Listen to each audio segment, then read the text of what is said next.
And we were here so we could bring in this wonderful, wonderful healer. To introduce her, I have invited my friend and a woman that I highly respect for her warrior status as health practitioner, thank you, attorney at law, community activist, communicator with her own show for several years, which is sorely missed, a voice who has brought us much wisdom, and we must honor this sister, always honor this sister, who has gone all those miles for us. And so we give back to her. And so to have one warrior sister introduce another warrior sister,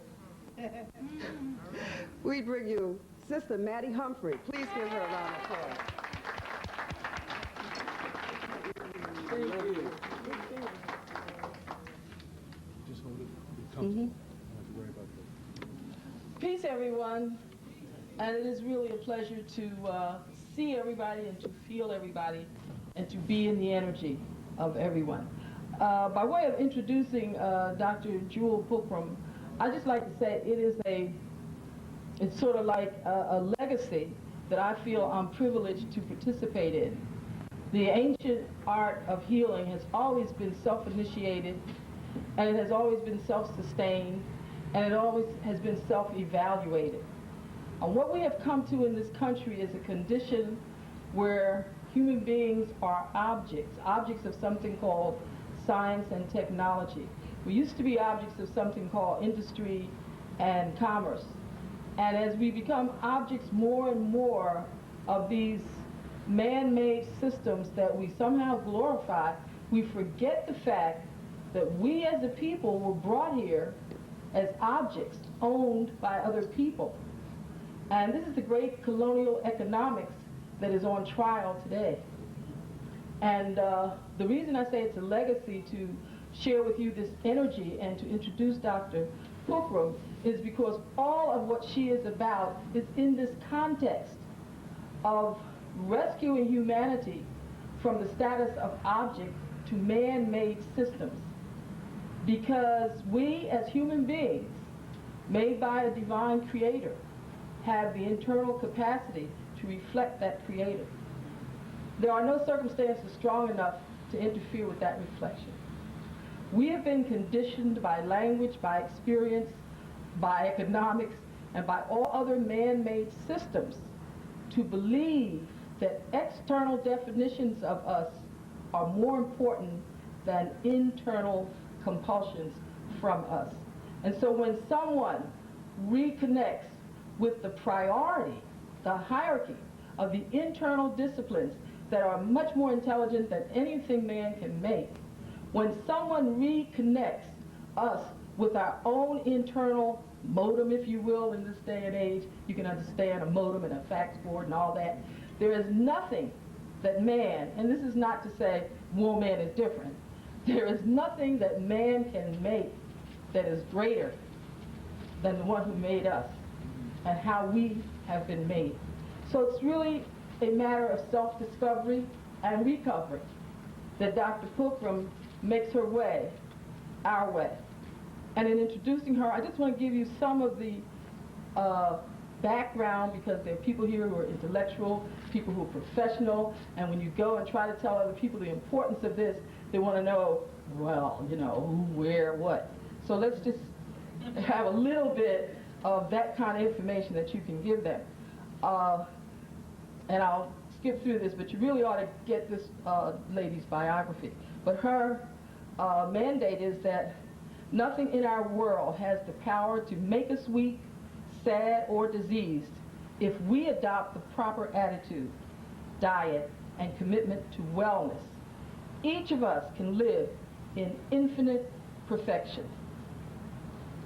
Bringing the body into balance, Dr. Pookrum blends the best of modern medicine with American Indian healing techniques, Bach flower remedies, neuro-linguistic programming, macrobiotic diets, sonic cell regeneration, and a cornucopia of concepts gleaned from travels, lectures, textbooks, and directed studies.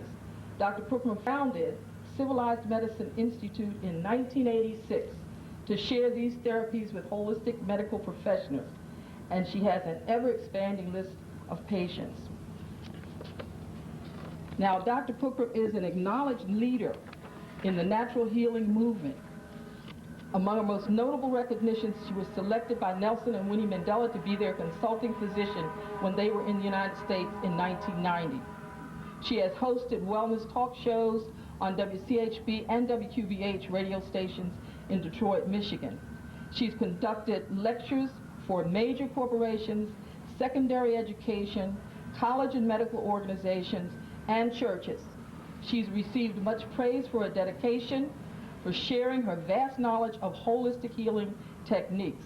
She has been cited as one of the outstanding young women of America, named by the Detroit News as one of Detroit's leading physicians, honored by the Coalition of 100 Black Women, selected as a subject of a commemorative exhibit at the Detroit Historical Museum entitled Black Women in Michigan, 1785 to 1985.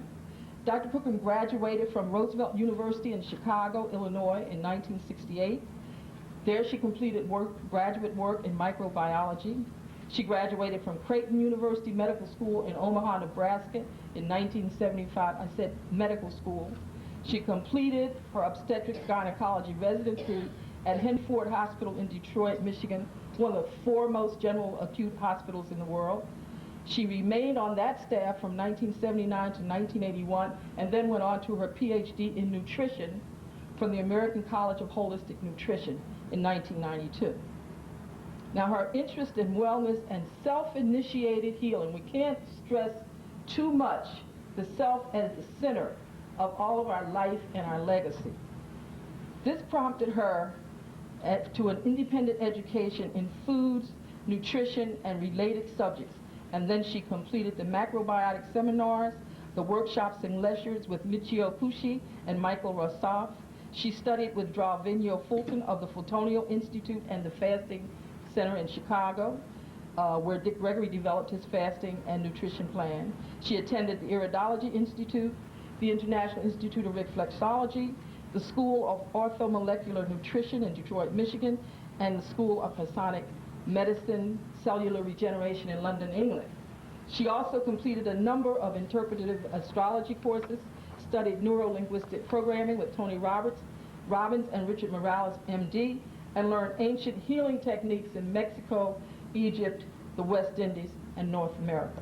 So you'll know that what is being brought to you is not only an ancient legacy that's constantly being rediscovered, because it does get buried for a purpose, but this is being uncovered and brought to you not just from ancient times, but from a universal plane. And so it's our privilege, it's our benefit, it's our opportunity to really open up and invite the energy, the message, the love, the legacy of Dr. Jewel Pookrum to come in and help turn on your self-initiating motor, because that's what you're on this planet to do. Thank you, Dr. Pookrum.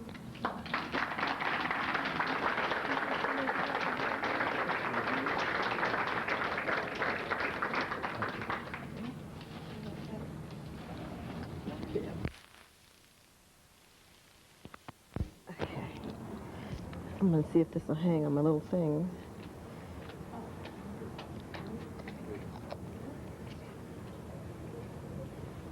Okay.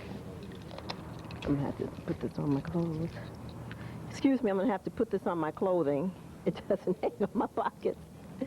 Okay. Great.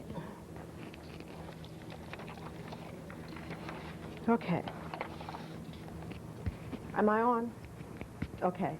Well, we have a lot of things to talk about today, and I do want to give thanks and praises for being here. I do want to let you know how much I love you, because as I look at each and every one of you, I'm seeing myself, which is, can you hear me? Okay, good. Which is a really an humbling and very gracious experience for me. So I want you all to feel at home as I talk about some things that I want to share with you today. Okay, good. And if there are concepts or ideas, etc., that you're not able to understand as I have expressed them, okay, if you would just please make sure you bring that to my attention, and I can focus in on what I need to say or reword it so that it clicks in for you.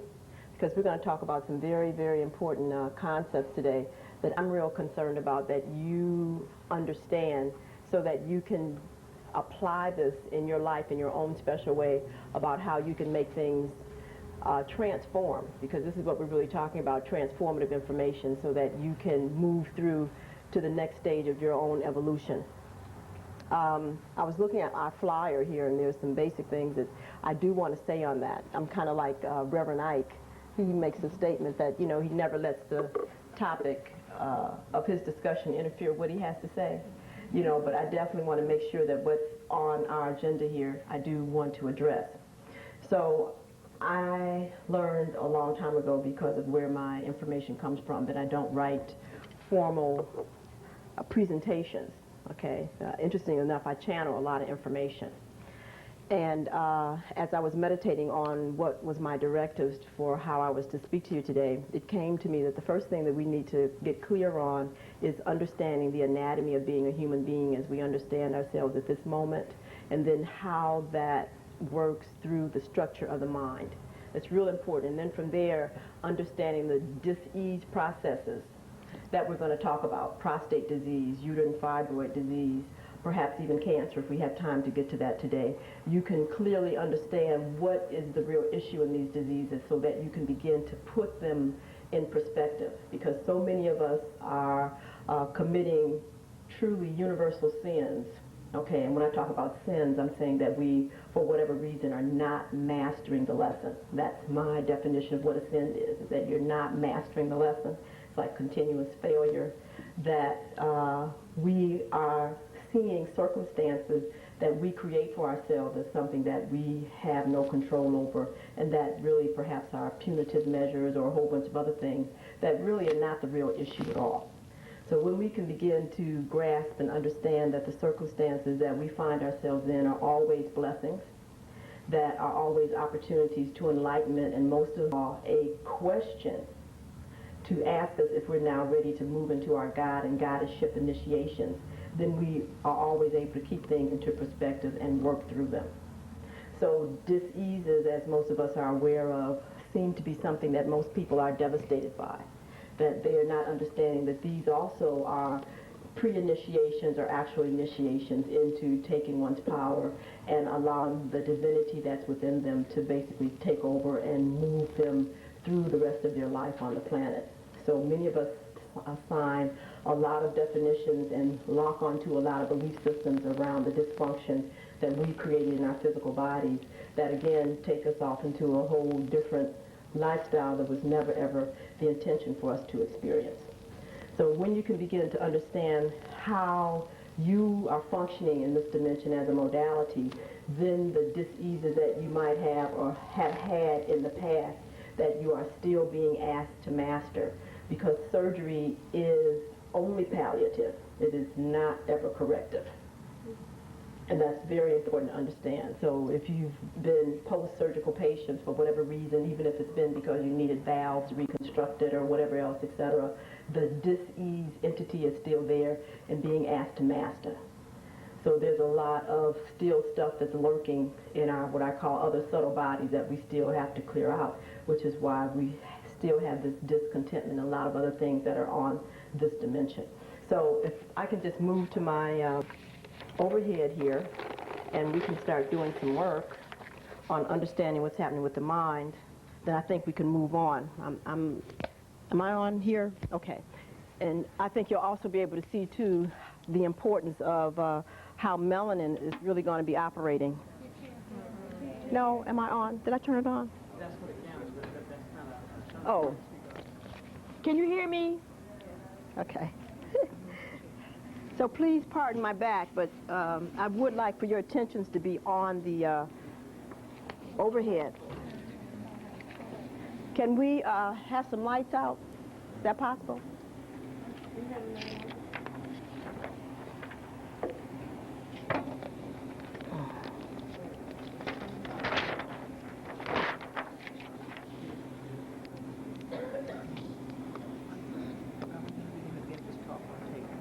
It is being taped.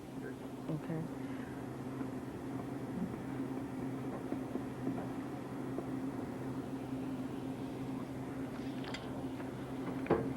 Okay, so I have to do it this way. Oh, good. All right. Can this chair be moved out? Thank you. Okay. So you don't have to see my back after all. Okay. I don't know if there's such a word known as humanism, but for right now, we're going to create it. Okay. And this is a existence that all of us have selected. Okay. Can you hear me? Does that microphone come out? Okay. Well, can you just set it right there, the podium?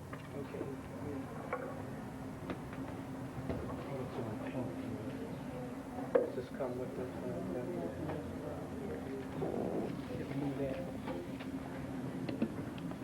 Okay. We just want to get the mic in. That's fine. Right. Okay. Now, is that better? Yeah. Okay, good. So this existence that we are in is very unique, being humans.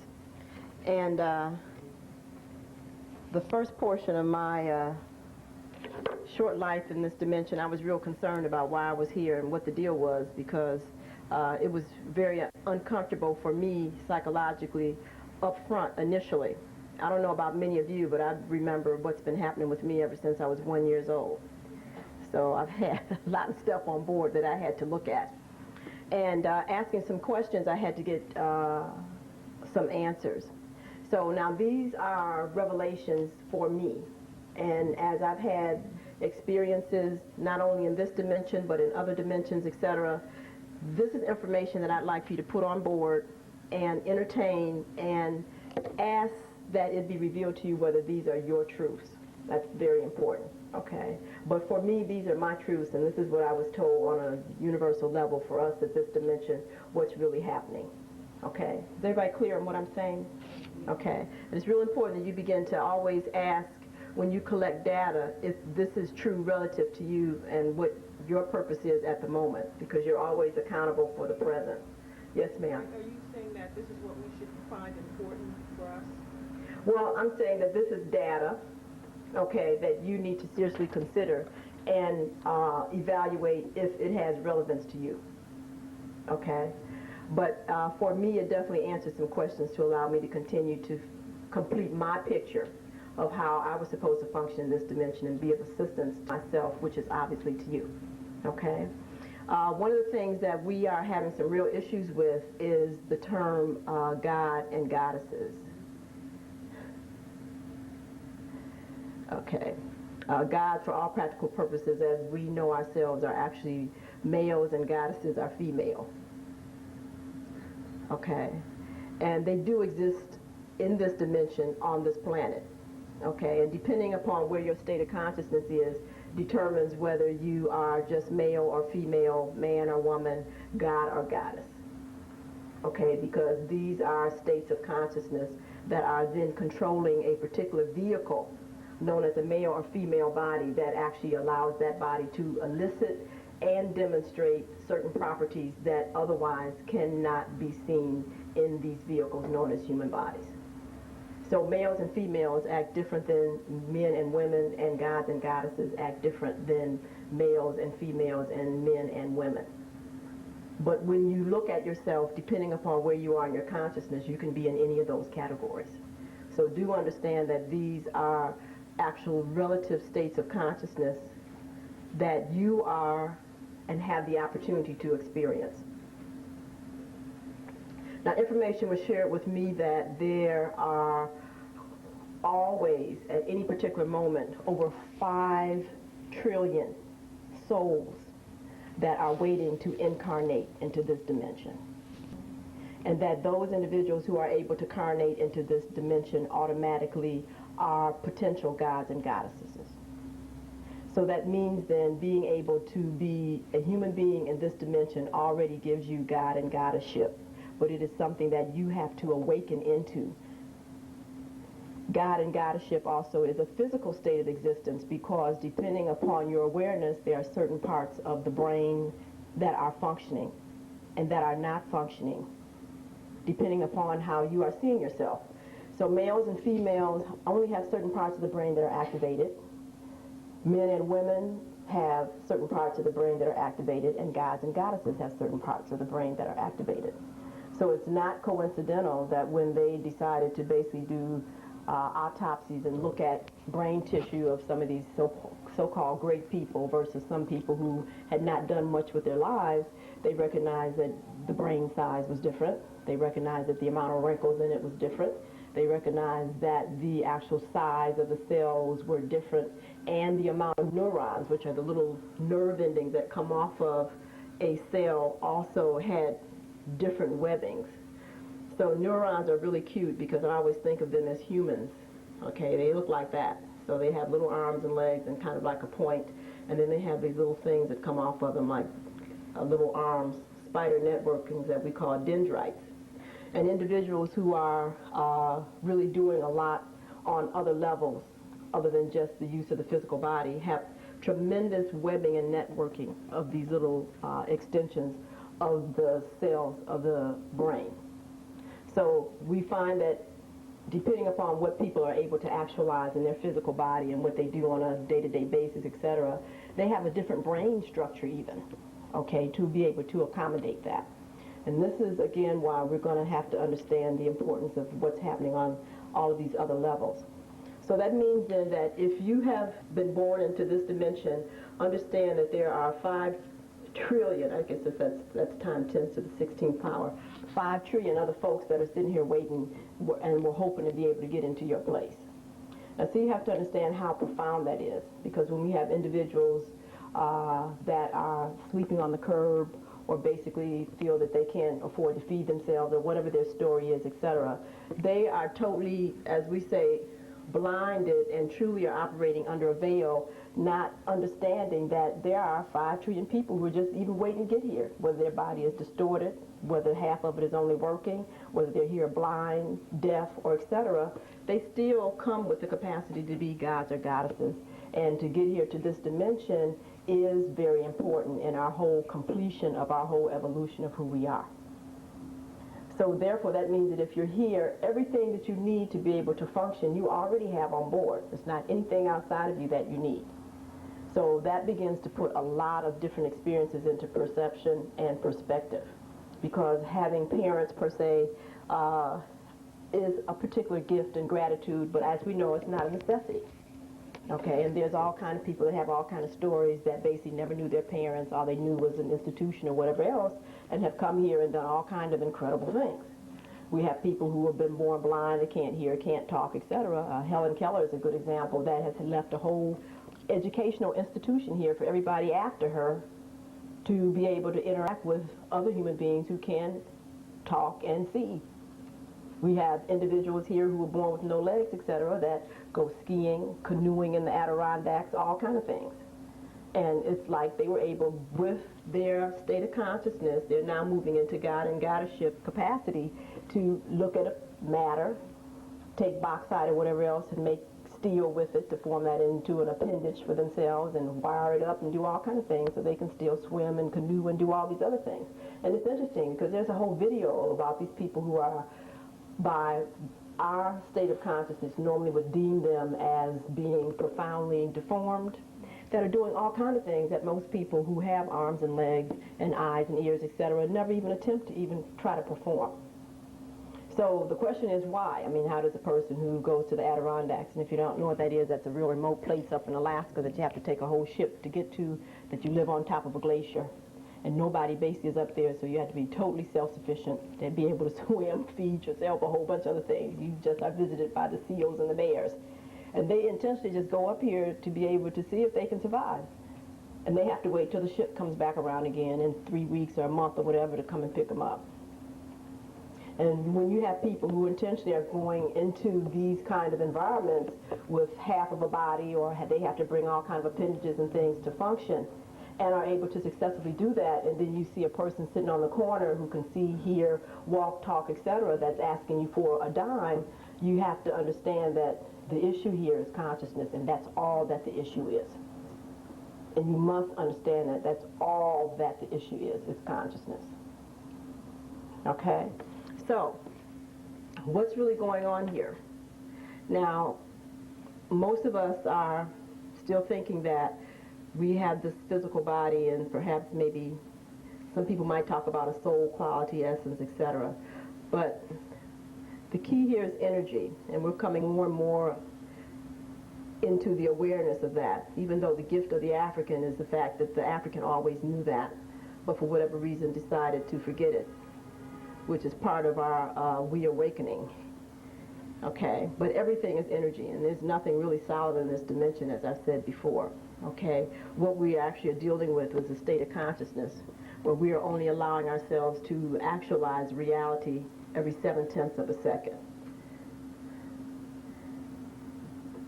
So for us to basically say this is solid, this desk is solid, your body's solid, etc., you're only conscious every 7/10 of a second. And so when we are able to actually expand our consciousness beyond every 7/10 of a second, then that's when you can begin to get the capacity of realizing that you now can merge with the desk. You can think like a bird. You can actually go through the walls, etc. Because you then begin to go into different phases of your own molecular reactivity in space and time. And it's real important now that you just breathe through this and listen to what I'm saying, because all this stuff has been calculated mathematically, it's been documented, etc., as to these type of realities. And one of my greatest discrepancies has been that with the technology that's available and what we actually have proven in the science lab, there's almost a 20-year discrepancy between what is developed and what is capable of being done and what is being released to the people. So, some people say, well, we have this technology and we put it in the closet, etc., because we're breaking it down to decide how we want to sell it to you. Okay, because PC computers had basically been in the laboratories and functioning almost 25 years before they hit the general public.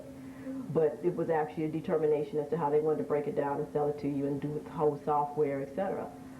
So you have to understand here that what is relative for you to know and what is actually being revealed to you is like night and day.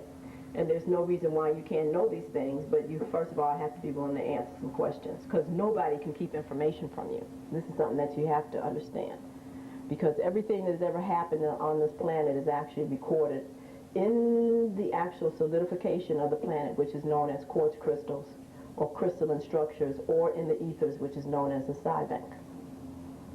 So it's not coincidental, depending upon your resonance point or your energy levels, as to why some people gravitate to crystals, gemstones, as opposed to other people who basically are what we call more ethereal and are actually able to get the information in written form, listen to it video-wise, audio-wise, because they're actually dealing from what we call the psi bank, PSI bank.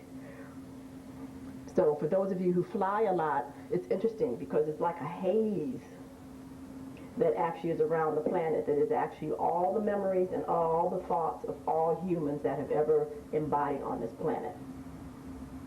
And so then now this gets into some real interesting teachings, because when we start using drugs, especially drugs that have the capacity to take thoughts directly into different ethers, then we have to be responsible for how that is actually recycled back on the planet. But let me just move back here for a minute. Not only do we have a physical body, but we also have something known as our emotional body, and our mental body, our spiritual body, and then there's something known as the soul quality. Now, to just make this simple, the soul quality is the same thing as the creator of all things, known and unknown to you. And the more you discover how much you are just becoming aware of yourself, and the more that you discover how phenomenal all these other things are around you, you recognize that this entity is awesome.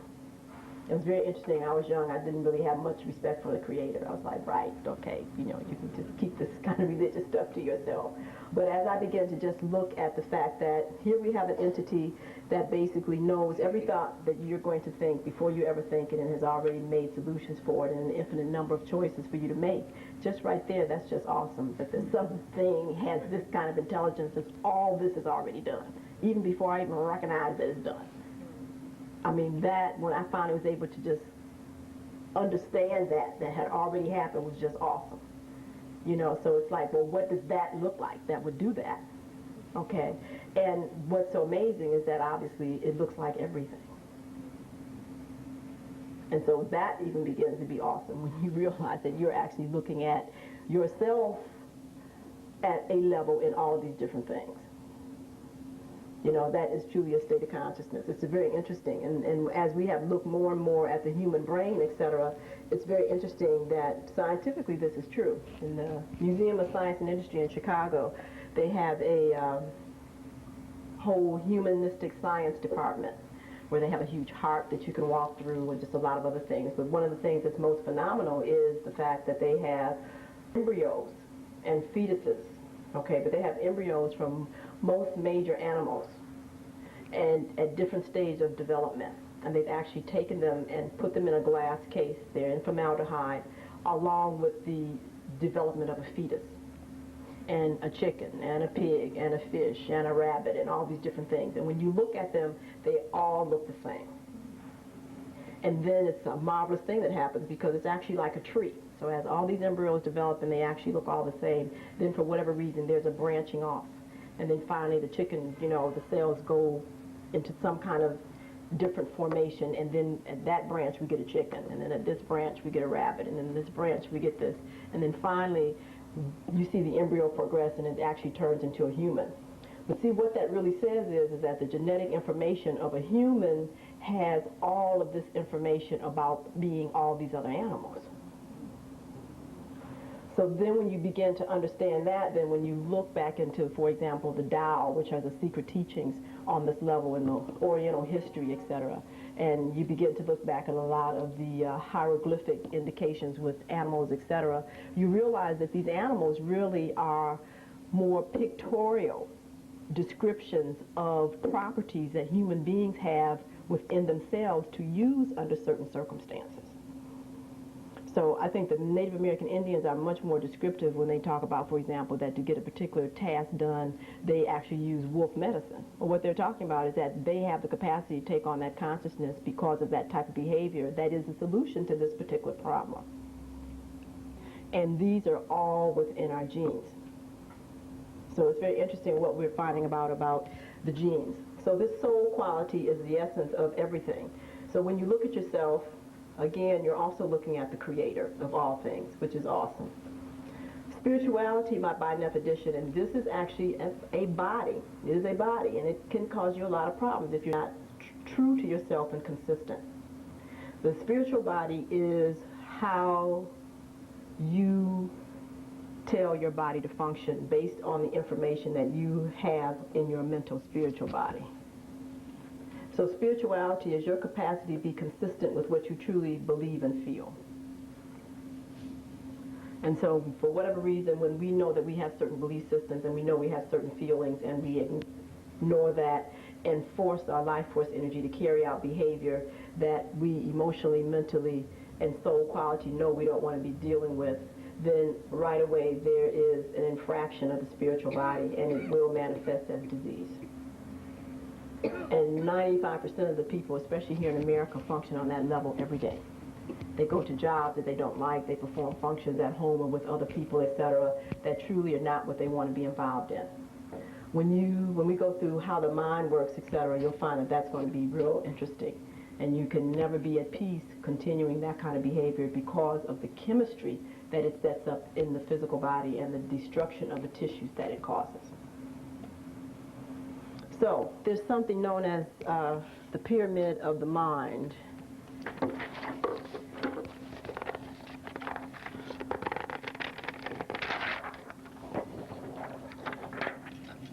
This is real interesting.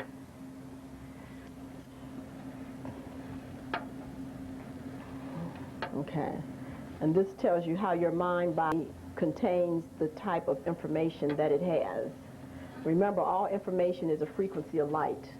So we're actually talking about the type and the frequency of light that the mind contains. The foundation of the pyramid, or the foundation of the mind, is always based on inheritance.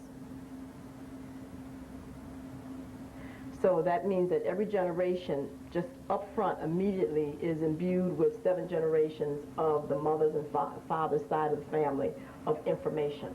your physical body always has 7 generations of information on board immediately that you can tap into. So when you understand that, you understand then the importance of genealogy, because that means that if you understand who was in your family, what they did, and how they lived, depending upon the results they got, you can immediately know what you need to do to either actualize the same experience, if that's what you choose to do, or definitely what you need not to do so that you don't have that same experience within your own life.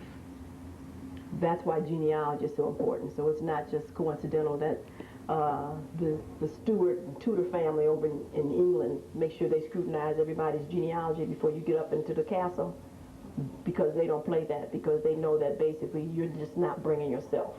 You're bringing 7 generations of what might be just monstrous habits and perceptions, or you're actually bringing a blessing.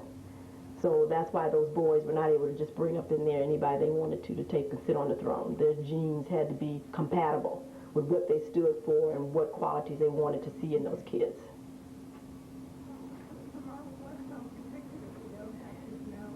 I beg your pardon? Never. Never. Again, we have to remember that because you were able to be competitive with 5 trillion other souls to get here, you automatically have the capacity to know anything you need to know to master this dimension. You have to remember that law. That's a universal law. That's part of your covenant. Okay, so that means if you don't have the information in hand on board, you have the capacity to send out the signals to get it. Because remember now, I'm saying that every crystal in the core of this earth has information on everybody who's ever been here. The ethers, the side bank, has information on everything that has ever been here. So you can tap into that, and when we get into understanding the gift of melanin, then you understand that you don't have to rely on whether you can afford a radio or a satellite dish or whatever to get it. Okay? So, therefore, inheritance, you automatically come in with 7 generations of information from your mother and father's side of the family. And it's interesting because as the DNA takes these turns of the double helix, there's just a small segment that contains that 7 generations of information. Because most people never ever are able to actualize one turn on their own DNA molecule structure. Because when you begin to actualize and walk and awaken the genes on these chromosomes as they curl, you actually are then able to master other dimensions of information that have also acted here at the same time and place. So what am I saying? I'm saying that we're right now appearing to be in what we call the 3rd dimension. It's really the 4th dimension because we have to deal with Father Time, which is a dimension. But also that means that there's a 2nd dimension, there's a 1st dimension, there's a 5th, 6th, and 7th, and they all exist simultaneously. So now how do you actually walk out into the 3rd, into the 5th, or back into the 1st? Now you have to understand, now they were talking about a couple of years ago something known as a wormhole in space. Anybody know about that? They're talking about the wormholes in space. They found out about that there are actually gateways that when you walk through them you were either back in the past or present in the future. Okay, and this is why it's so important to understand that when they project these movies out here to you, you know, it's a way of downloading high technological information about what has been found in the laboratories to those people who are up on it. So they weren't just sitting up here talking about Back to the Future for no reason. Because that technology, you have to understand, is accurate. There's nothing that you can't perceive and bring to this dimension that is not real. Now the key is it your reality or not is the issue.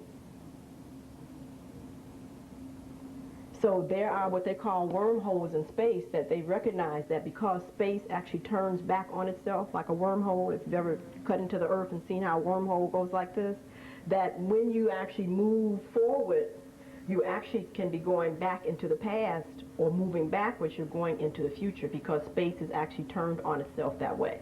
It also takes the same formation as the kinking of the chromosomes, or what we call the infinite spiral. So when an individual is actually able to make one whole turn just on one of their own DNA molecules and waking up all these genes, it's phenomenal, all the things that they're then able to experience just in this dimension. Because even though you are in a physical body, again, your frequency of vibration begins to move at a different rate that allows you to have access to a whole bunch of other things. So this is very important because now, you know, there's a whole museum in New York that deals with nothing but this, which is known as holograms, holographic museum.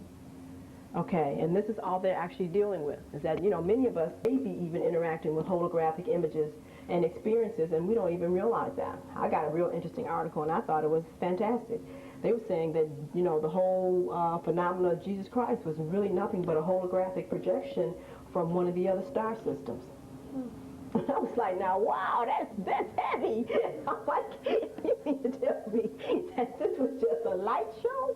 I was like, woo, that's like real interesting, you know. So it's like when I started getting this kind of information, I was like, now, what do you do with that? You know, it's like, now, you know, so you have to then be able to move into your own purpose. I mean, and so the key of it is that, so what if it was a light show? I mean, what is the end representation? You know, it's like if I make a stuffed paper doll and should I say, if I make a puppet show to tell you a story. Do you understand what I'm saying? If the moral really helps you out of a dilemma, then what difference does it make if it was puppets that I use instead of making a whole theatrical production? Do you understand what I'm saying? And that's how you have to deal with that. So it was like really interesting when I thought about that and I did some research, and what I discovered is the whole JC thing was really a physical enactment of how one manifests the laws that govern this dimension. So, I mean, you know, so he just came in a physical body to show you that when you actualize the laws that govern this dimension, what you can do. See, now, if you can move to that, then all this other crap that people are dealing with is not even important because they ain't even actualizing that. You understand what I'm saying? So, I mean, so he's living, he is the physical embodiment of the laws that govern this dimension. And other folks are still, you know, talking about one teeny aspect of something that they don't even have in a whole total perspective yet. Do you understand what I'm saying? So it was interesting when I got that article, and I was like, like, that's really interesting, you know. But the point is, if it is actually showing me that if this is what I want to do, just, you know, step by step, all the things I'm able to do because it is an actual physical embodiment of the laws that govern this dimension. That is what I'm supposed to be doing anyway, is to actually know these laws and live by them. So, you know, it's interesting how when you start really looking at the technology and the energy, how these things are measured. Okay, the next parameter deals with experience and education. Okay, and then finally you have home environment. So you want to be able to understand what a person's mind, body is going to basically contain, the type of thoughts, the vibrational rate of it, etc. All you have to do is just know these parameters about anybody, and you definitely know what they're going to do. You definitely know their mindset, everything. Okay? And if you realize that you want to change some of your stuff about your mindset, it's a simple formula. Because this, you can't change. This is real difficult to change. Okay? This is what you came to bargain with. So what you've inherited, you can't change. Now, if it's some stuff that's gone down that you don't want to activate, then all you have to do is deal with these other two parameters. You have to make sure that your home environment was not the same as the people that you don't want to actually relive their stuff. And you have to make sure, obviously, that you have some different information on board and you expose yourself to some different experiences. That will automatically keep those genes shut down for your lifetime. So it's really heavy then when I see the Europeans on the TV be projecting about how they want my money to deal with these inherited diseases.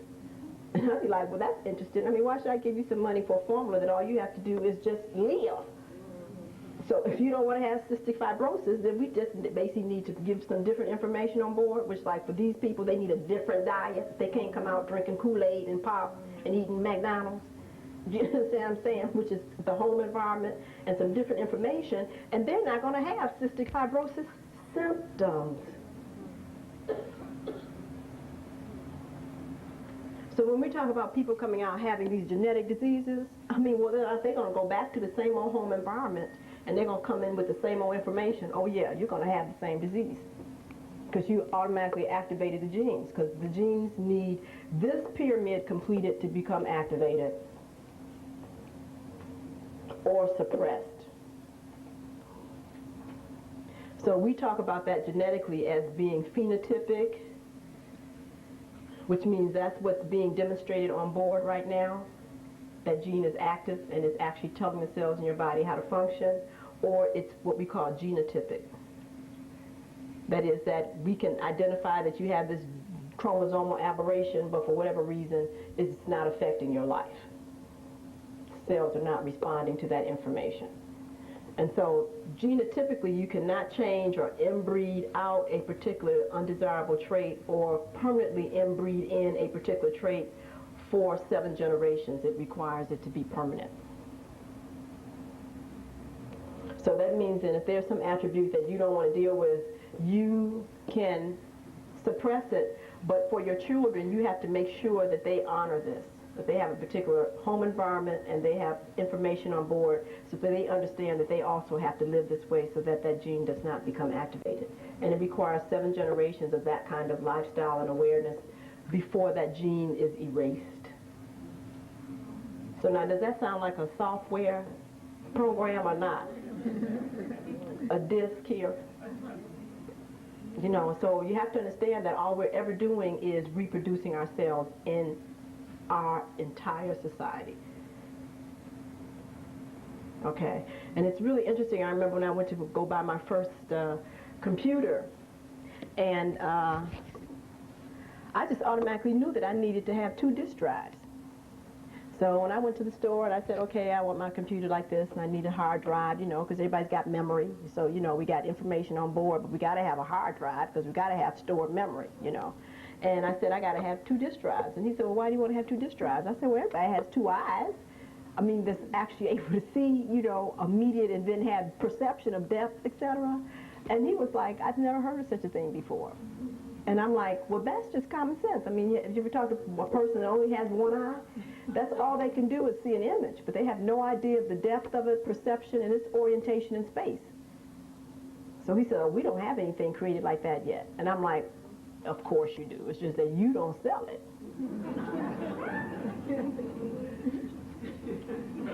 Because you have to understand, if I thought it, it's done. So it's just that you haven't thought it, which means that you just don't sell it. But it definitely exists. You know what I mean? So at that point, I realized that, you know, I was dealing with something that I intuitively knew existed that he wasn't in on. So I just, you know, dropped that and we just bought what he had. Okay? But I mean, it's just the whole idea. And they recognize that this is now where I was just seeing some little blip where they were talking about now computers being able to have sequential responses to things based on data, which is really what I'm talking about, this perceptive stuff. I mean, that obviously if you know that something's going on and things are not working, etc., you don't just holler out things don't work. If you have the power, you then basically bring things to a halt so everything else is not destroyed. Well, they have computers now that are able to begin to do this kind of sequential thinking, okay, or talking and all these other different things. So, I mean, you know, it's all coming to pass. But we have to understand that this is how you determine what's in your mind. So if you want to break habits, you have to go back to the same issue here. These are the whole different things that you have to deal with. So remember that. So if there's something that you definitely know that you want to change, you can work with these parameters of changing your home environment, getting more information on board, or definitely exposing yourself to some different experiences. I mean, and this works all the time. You can test it. We have individuals that say they basically are having some physical problems. And obviously you have to begin to understand that the mind is the solidified manifestation of all that you are mentally, emotionally, spiritually, and soul quality. Okay? So if you can think of your physical body as an ice cube, the ice cube is predicated upon what? The mold that you put it in. Some people's ice cubes look like stars. Other people's look square. Some other folks look round. So if you can look at the mold that you put the ice cube in as the mindset, and the soul quality and emotional quality being the quality of the water. If there's dirt and stuff in there, I don't care what shape the ice cube is going to be, it's going to have dirt particles in it, poor quality water, etc. Do you understand what I'm saying? And this is actually what you're actually understanding is happening with your physical body, which is why we talk about the fact that to really cure dis-ease has to go back to the purification or the rectification of the interaction of the more what we call subtle bodies of your existence. Emotions are actually assigning a feeling to a thought, and that is what the emotional body is. So therefore, we have all kind of cliches about people saying, you know, I mean, how can you be comfortable under these circumstances, and how can you be happy, and you should be mad, and I would feel this, and I would be that, and a whole bunch of other stuff. You know, the emotional body is extremely, extremely powerful, very subtle, and whatever you want to hook up together as a formula for how it is supposed to energize your cells, you create your own personal hell. So now if you decide that as far as you're concerned, every experience only keeps you in a state of peace, harmony, and joy, you will definitely never age. You will never block yourself from your highest good, and all your stuff will always continue to flow, because the end result of those kind of emotions that stimulate the cells to activate and to function always bring about the highest quality chemical interactions of the cells. Now, if you want to buy, and this is where it's so interesting about axologies, because now this is things that you inherit. Now this is heavy now, because see how your mother felt and your father felt and your aunts and uncles felt and what their opinions and things were are chemical realities in the bloodstream. And if they stay around for X amount of time, or if the intensity is great enough, then that actually programs the gene to stimulate the cells to function the same way. And I mean, we know this. For example, mothers who have been very concerned about family issues or relationship issues in pregnancy, or they were depressed, or they whined and cried all the time, or they raised hell, the little baby comes out just like them. The mother was mad and raised hell. Nothing you can do to this baby. It just cries and whines and hollers and screams and whatever. And you have to understand that that baby is responding to the chemical makeup that its cells were stimulated to function under because of the neurotransmitters that always cross the placenta into the baby's bloodstream. So anger and rage is a natural state of existence for that mother's offspring. That baby has already been patterned to understand that that's basically the way it's supposed to be, because that's how she was. And it takes a lot of interesting things many times, depending upon her rage and anger, to actually reprogram and to quiet this child down. And usually a lot of them don't get quiet down unless they get drugged. So if the mother was withdrawn and the mother was depressed and whatever else, you have a little noodle. Little baby does nothing but just sleep, never cries. I mean, you know, wet as it can be, feces running down its legs, hungry as it can be. You know the baby ain't ate in 4 hours, and it's just laying there. Does absolutely nothing, just like the mother.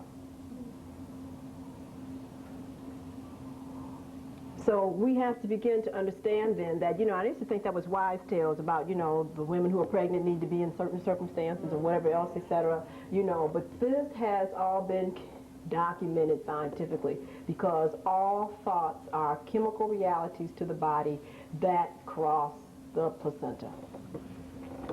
So therefore, when we inherit these belief systems here, our parents already set us up for certain experiences right out front that you're going to have to master and alter and deal with, or you're going to basically live out the same destiny that they have. So it's very, very interesting, because truly, when I began to understand this, the little statement in the Bible that says that the children live out the sins of the parents, without question, that is true. Without question, that is true. And we as an African race in America definitely are eating it, you know, because what we're experiencing is definitely legacy, long-term legacy. Maybe we'll have time to go into that. So, now we have a wonderful thing here known as the brain. The brain is bad organ. It's an incredible thing here. Okay, and what does it do? Because I've just demonstrated to you that your emotional self is not your body, that your mental self is not your physical body, that your spiritual self is not your physical body, and nor is your soul essence on one level. But the brain, as we have discovered, sorry about that, Here's your little eyeball. Okay. Okay, the brain, as we have discovered, however, does a wonderful thing. It is actually the magician, the magi. And it is able to take these high frequency vibrations, what I call light vectors, known as thoughts. Okay. A thought is a manifestation of light. Okay. And these vectors of light, as they actually permeate the brain will then actually slow down the rate of the photon to the extent that it now actually becomes physical. It becomes liquid. Okay? And this liquid is known as a neurotransmitter or either neuropeptides, and in the little cells of the brain, okay, the master computer in there, you know, PCs are the same things as the nuclei of all of our cells. The little nuclei of the cell actually is what makes this neurotransmitter. It then goes out of the nucleus of the cell, and it can travel down these extensions of the cell and be picked up by other cells. Okay. It also then comes out of the cell wall, and is picked up by neighboring arteries and veins. Okay. And in the brain, because we know that the brain is also hollow inside, can be excreted into the ventricles of the brain, or the cerebrospinal fluid. Okay. It actually bathes the actual peripheral nerves, as we call it. So therefore, this now liquid thought, because that's what these neurotransmitters are, actually go from nerve to nerve into the arteries and veins, and also directly into the cerebrospinal fluid, that eventually tells all the other organs and tissues in your body what you are thinking or what you choose to feel, so that they will know immediately what they're supposed to do. So this obviously is your heart. We know it's not necessarily shaped like that, but I want you to understand what I'm saying here. So the heart, the bones, here's your little kidneys, okay, livers, okay, your little lungs, okay, they all are getting the info here, and that info is telling all the cells in your body how to perform. And this happens instantaneously. And when you understand that, that just obviously lets you know that this physical manifestation of yourself is awesome. Okay, the body is just totally incredible itself. So that means that if this is just only just an appendage of you, a solidification, then on all these other levels, you are smoking, which brings us back to the God and Goddess existence. Okay? Now, so that means then that there's no such thing as your physical body not knowing all of your stuff, unspoken, unwritten, okay, unsaid. You know, even if you decide that you don't want to see it. If you saw it, even just for a moment, the cells saw it too. And at that moment in time, you are held accountable. So it's not coincidental that planet Earth is round, and that the source of everything on this planet really starts in the sphere of being human from you. Which means then that everything is going to have to come full circle and come back to you. Which means then that you have an option of doing some different things with what it comes back as, because you still have to always send it out again. Okay, you have to deal with everything. Okay, and so that obviously means that for those people who even think that they don't want to deal with stuff and they want to get buried here, again, because this is only an appendage of you, you still have to come back and rectify leaving this. And so the old teachings here of reincarnation, etc., are physically true. Because you have to understand that you being energy from the beginning, if you decide that you're actually going to leave the physical manifestation of you here, which is a no-no, because if you've mastered this dimension, why would you want to leave any of you here? There's no reason for you to stay. That means all manifestations of yourself are to go to wherever it is that you are now needing to be.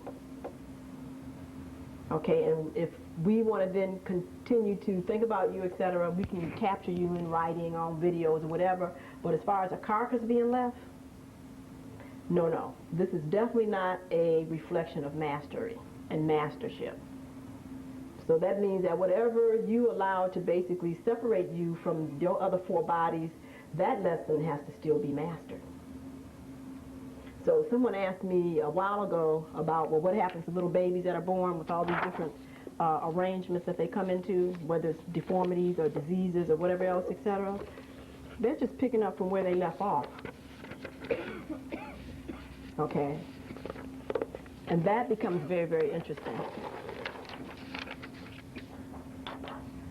So, I personally had my own experience of cancer. When I finally was able to deduce that everything was a state of consciousness, I realized that this was something I was going to have to deal with either now or later.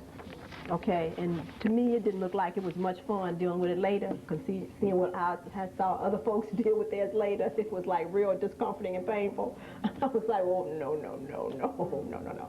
So we had to really do some real shifting here to get our minds straightened out so that we could stop that process. So for me, and I feel that I was really recalcitrant to change and a whole bunch of other things, it took me 9 months to get my lungs under control and functioning properly. And it was really interesting because I never recognized the importance of the present. Okay, because truly this is a magical existence to be in, because whatever you do right now determines the past and it determines the future.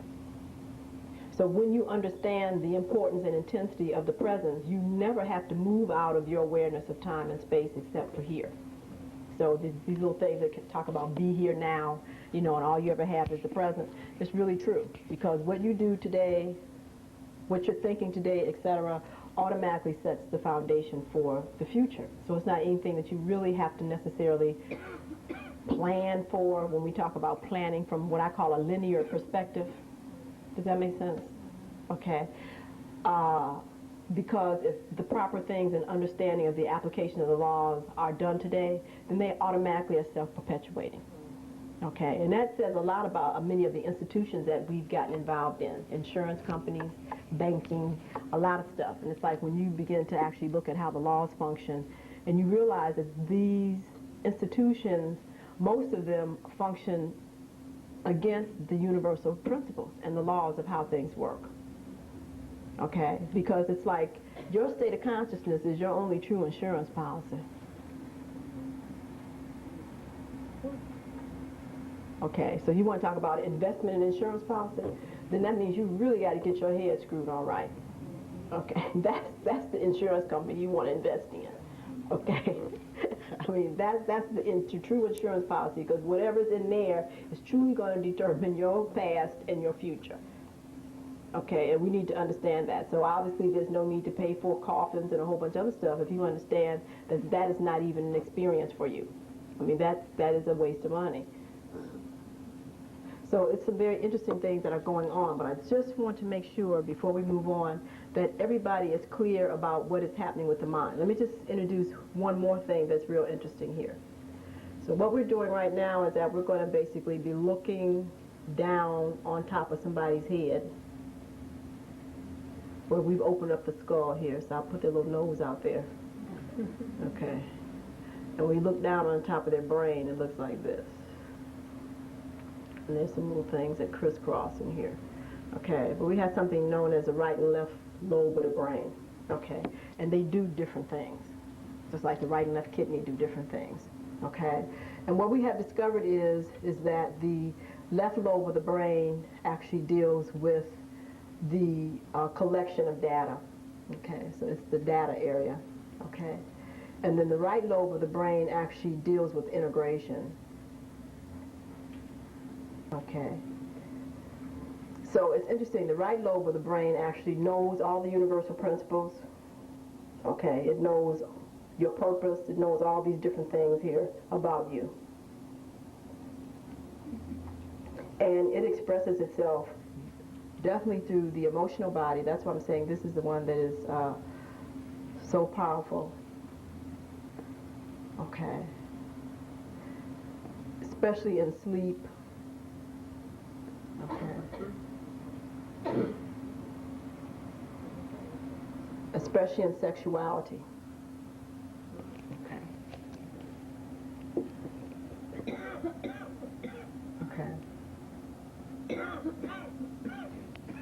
So the eyes are very interesting too, because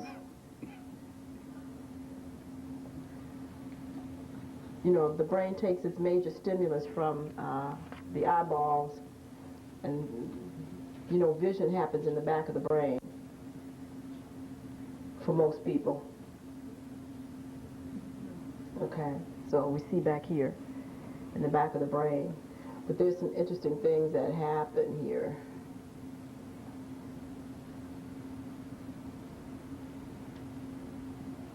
Everything crosses over. Okay. So, for example, the peripheral aspect of your vision is the same side, okay, of the brain, but the medial aspect of your vision is from the opposite lobe. Right, which is real interesting. The peripheral vision is from the same side of your brain. Okay, so what I'm seeing here is actually being seen in the back of my left lobe of the brain. But what I'm seeing here is really being seen over there. Okay, so medial vision in here has actually crossed over, but what I see over here is the same side. Okay, does that make sense? So what is interesting is that the right side of the brain is always seeing everything, all of the time. Okay, even if you only have one eye. The right side of the brain is still getting fed data, which is so very interesting, because most people, especially how we're taught from the Western world, only allow themselves to actually activate the left brain. Okay, which is why they then now become not accountable for a lot of their behavior. Okay, because the information that they think that they have in their mind, etc., they do not understand. They say it all the time, I don't know why I said that. I don't know why I did this. And it's like, right, because this is over here working out. Okay, the right side of the brain. Okay, and it's really dealing with a whole bunch of stuff that's in the emotional body that the left side of the brain don't deal with, because it only deals with data. And when it finally does decide that it's going to deal with some emotional stuff, okay, it's usually not the emotions that you truly want to deal with, because the left brain, when it is exhausted in its data, etc., immediately wants to eliminate the problem. Okay, because it assumes that if it doesn't have the answer, then it's unanswerable, and you basically either leave the experience or you destroy it.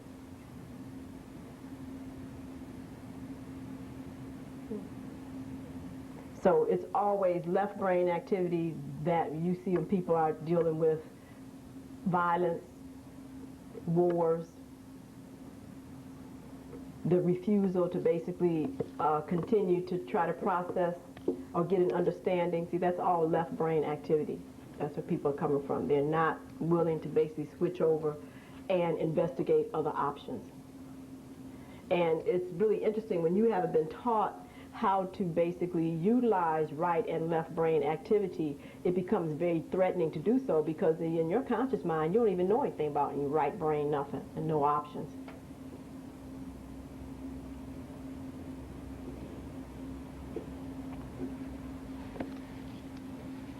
So this is the area of the brain that's very interesting. Little kids, for example, little babies that are basically balanced. It's interesting watching them, because, see, they see auras and they see all kind of things, you know what I mean? And so it's interesting. They see thought forms, because thought forms also do manifest around people. They take on formations too, depending upon the intensity of the thought. Little babies will see this on people, etc., or when they see these very grim-looking, very unsavory formations, immediately will stray away from these folks. Start to see a person, immediately scream out, run, hide, whatever else, etc. Okay, and these babies can't talk or anything, but they immediately are intimidated, because they are basically dealing from a right brain perspective. Okay, because that's part of actually what you're seeing, their milestones, when they are actually starting to be able to deal with left brain activity, when they start talking and all these other things, except everything else otherwise is really right brain. So they're able to see beyond just the physical self and a lot of other things and sense, when they actually themselves are not contaminated with drugs or, very heavy emotional stuff from the parents. So it's really interesting looking at that, and we actually unteach our children not to deal with right brain stuff, and actually you only become left-brained. Okay, and you have to understand how threatening that probably is, that when you realize that depending upon the experiences and education or what was in the home environment that the child was given, that if they only have limited amount of information in the mental body, then obviously, destruct is, a real big program. A real big program. Now, it's very interesting, as I said earlier, because as we look at different races' brains, we understand that certain parts of the brain are more developed than others. But what I find is most interesting is that the melanated brain, or should I say the brain that's in melanated people, have 12 sites of these little black things in it. Okay? So, when we look at the brain on the side here again, okay, this part here is known as the cerebellum, and it has little black bodies in it. We call it nigra bodies, and we know that's responsible for you being able to have proprioception and control over your fine muscle movements. Otherwise, you have Parkinson's disease. So we know that when the little black bodies in here begin to decrease in number, you start trembling and shaking, etc. So, everybody wants melanin there. That's a big research project for Caucasians, especially, to try to get more melanin in the cerebellum so they don't have these Parkinson's nervous degeneration problems. I beg your pardon? Okay, to do that? Well, they've been researching with melanin to try to do that for a long time, and some of what I call the new age pharmaceutical companies, because, what a lot of people don't understand that has happened is that in the wings, there are a lot of small pharmaceutical companies or companies that have been subsidiaries of the standardized pharmaceutical companies, etc., that do nothing now except high technological research on natural mineral and vitamin substitutes. Okay, and so now since the FDA has taken them out of the natural food stores, you're going to see all these little companies now come with a whole repertoire of why they're vitamin C, E, A, and they're actually making melatonin. Okay, and melanin-stimulating hormone that you can actually buy. Right now they are subscribing to physicians. So when I go to the conventional continuing medical educational seminars, they'll be there, and physicians can actually order this from them and use it in patients that have like these neurologic deteriorating diseases, etc. But they have melanin now that's available that they can take. But it's just not on the market yet, but physicians can get it. Well, supposedly it does, with a whole bunch of other supplements that they have. Okay. Well, that's a good question.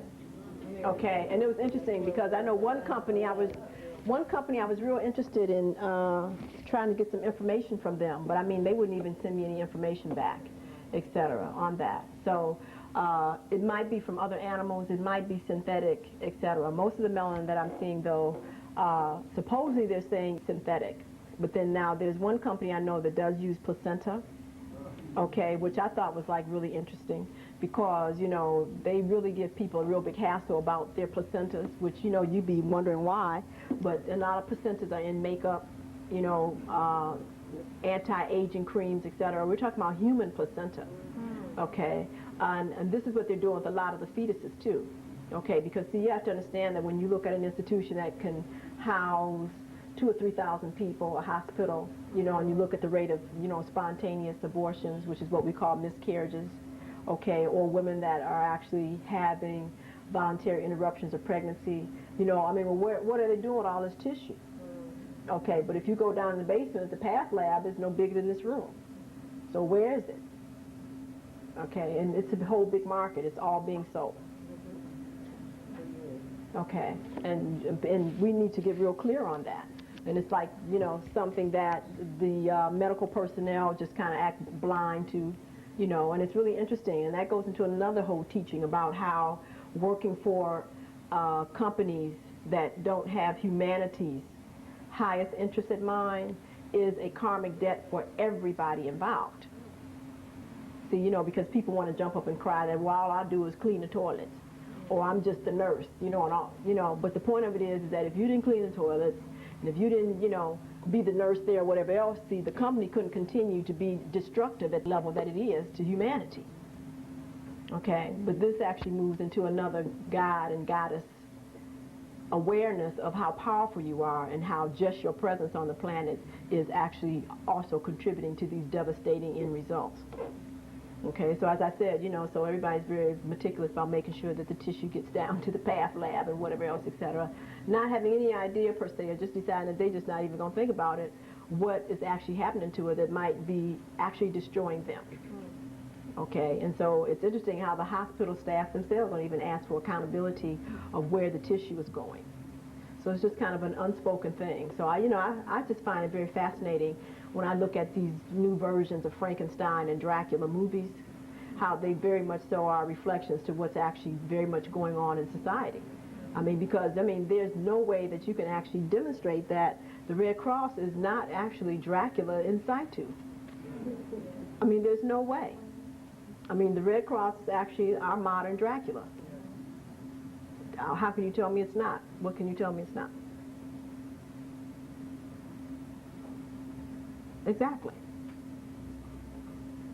So you have to understand, and why are you contributing to those kind of things?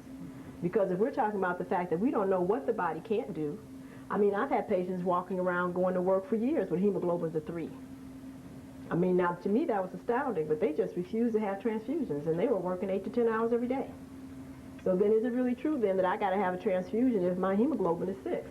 Because obviously they're saying it's not true, because I work every day and my hemoglobin is 3. Which I thought was real interesting, because I'm like, well, why would you want to walk around with a hemoglobin of 3 and work? Because if you can do all this with a hemoglobin of 3, it seems more easy to me that you would just take some time out to just rebuild your blood. It's like a person having cancer for 20 years. It's like, why would you do that? Because if you can survive cancer for 20 years, don't you think that probably with a little more energy, you could just get rid of it? You know what I mean? So it's like really interesting when you see all of these verifications that all of these mandates and things that are given to us are not even true. And these people are urinating, defecating, and eating just like us. So what's the difference? Obviously, it's a state of consciousness that makes the difference, which is why they get different results. That's the only thing that is different. Okay, so again, we have a situation there where we have actually 5 components of ourselves: our soul quality, our spiritual body, our mental body, our emotional body, which then, based on their interactions, determine the quality of our physical body. So therefore, when you properly can look at your own physical body or look at somebody else's, you can always know what they're thinking, what their emotional states are. Okay, you can obviously see the degree of spirituality that these people are allowing themselves to exhibit, which is what we call integrity and honesty. Okay, and obviously we know that the soul quality is always divine and perfect, it's unchanging. So the key is, how much of a person's soul quality do they allow the other 4 bodies to manifest? So this is why they talk about the demon always being a war within oneself.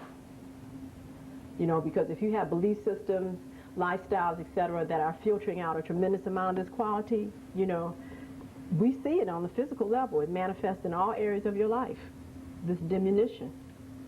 And it is an active fight that the person puts up themselves to keep it from coming through.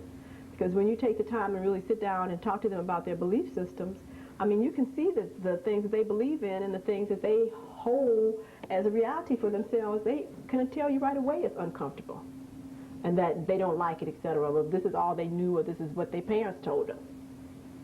But that still means that you are still fighting against your body, which is trying to tell you that you're not even supposed to be dealing with that to even manifest it. That's what the whole teaching is behind dis-ease, that the body does not want to dysfunction. It likes immortality and intends to be that way. That's why it will do everything possible it can to sustain itself. Without support, it heals itself. It does not like to bleed. It does not like to be deformed or any of these things, and it will take whatever it has to work with and do the best that it can. But when we begin to actually start messing with or limiting the amount of light, which is life force energy that these cells need, they can't do anything but actually show that deficit. And that's what disease is. And how do we begin to diminish or cause an infraction in the amount of light that we carry, and it is because of our thoughts. Because if the thoughts are what we call a very low vibration or antagonistic to the universal order of things, it actually, in its own way, eats up the light. Okay, it's like, how can I say, painting a room black. Okay, and you know, blackness absorbs all the light and holds it to itself. And you decide that you want to have a room with light in it so that you can see. It takes a tremendous amount of light to light up a room that's painted black, because that's the nature of the blackness itself, to take the light unto itself and to hold it, right? But if you decide that you need to see something, then you want to be able for the walls not to absorb the light, but to reflect it back at you, right? And it's very difficult to do that in that kind of room. And you can look at these kind of thoughts that you hang on to that immediately keep you from the results that you want, but you still hang on to them. You know, a good example of that is people that come into the office, patients, and I talk to them about their parental relationships. Some people haven't even seen their parents or talked to them in years. I still have grudges and, hating them about stuff that happened when they was 2 or 3 years old. And they're sitting up 45, 46 years old. And I'm like, that's incredible. Okay, but they want to be perfectly well. I mean, and it's like, how can you hate yourself? Okay, because your mother and father are you. Okay, that's right now the origin that you came from. We talk about on a physical level, they donated to you your body. And so you have all of their attributes. So you might not agree with that, because everybody gets free will. Okay, that's the bond that separates everybody and makes them stand on their own. But you could never ever bless yourself when you don't even recognize all of yourself as being blessed. And when you withhold from parents, that's what you do.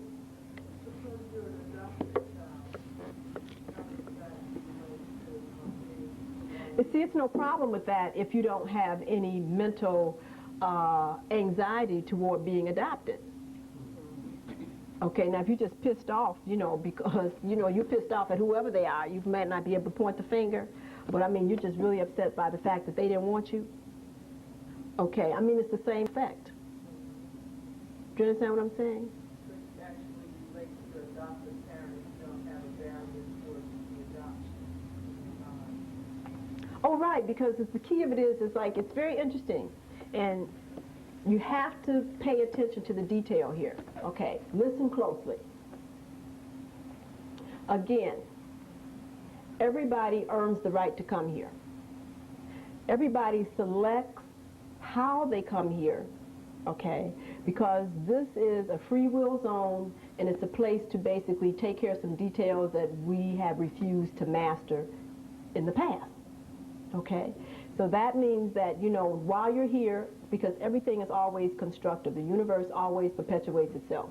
You come here to be able to share a particular gift and talent that is important to perpetuate this level of existence, but you also come here to learn, that is, that you're going to also receive a reflection of yourself so that you can see what you need to learn to go ahead and master that and move on, okay? Now, nobody gets here unless they are completely self-sustaining to be able to survive any experience that they may need to experience. Do you understand what I'm saying? So that means that once you are born, if you never see your parents again, that does not mean that you cannot have the highest quality life available to you. It just means that the way that you're going to do it is going to be real different than somebody who has wonderful, loving parents that are going to take them home and, show them a lot of love and affection. That is not going to be part of your experience necessarily from an external perception. Do you understand what I'm saying?